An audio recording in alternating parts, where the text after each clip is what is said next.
هنقول صحتك في العلبة دي. لا، مش في العلبة دي. العلبة دي مكتوب عليها 22 جنيه للمستهلك. مش مهم ال 22 جنيه. ال 22 اهي. تمام. 22 جنيه. باينة الصورة. ده للمستهلك.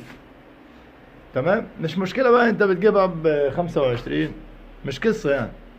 ولكن الفكرة احنا لو جينا نحسبها، لو بتشرب علبتين سجاير في اليوم، يعني تقريبا ب 1500 جنيه في الشهر سجاير.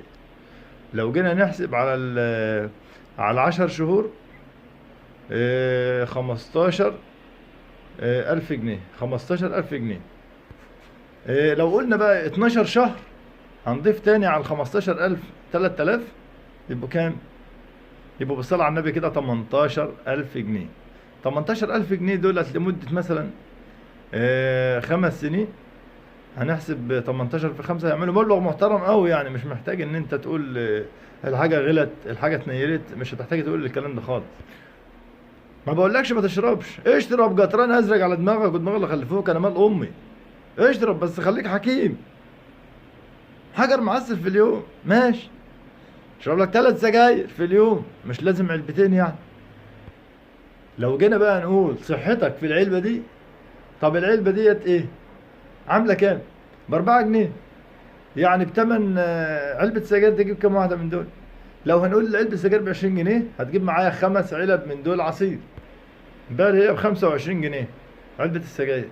يبقى احنا هنقول جيب من دي 6 علب عصير. ايه يعني ما تشرب 6 علب عصير من دول في اليوم وتفكك من السجاير؟ احنا بنقعد نشتكي من الحياة ومن الظروف، واحنا اصلا يعني ايه كما قال الشاعر: نعيب زماننا والعيب فينا، وما لزماننا عيب سوانا. صدقني والله الكلام ده ما حد هيقوله لك تاني. نعيب زماننا والعيب فينا، وما لزماننا عيب سوانا.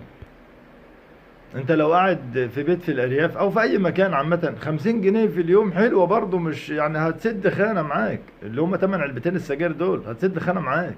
وحافظ على صحتك، خاف على نفسك. محدش هينفعك ومحدش هيقول لك الكلام ده تاني والله. يا ريت ترحموا نفسكم شوية. همسك السيجارة، اعمل كده، انفخ كده، الله برافو، اسقف، الطم على وش منكم. طب وبعدين يعني؟ خدت سجاير، خدت دخان، نفخت ايه يا اخويا؟ شغل شكمانات. مشغل شكمانات بالصلاة على النبي. ما تبقاش انسان مغيب، خليك انسان ايجابي. اقسم بالله بتمن السجاير دي انت ممكن توفره وتعمل بيه يا اخي. تصدق، طلع اي حاجة، تعمل بيه اي مشروع. مش يغنيك عن شغلك عند الناس. شكرا لحضراتكم، خلصت كلامي والله. سلام.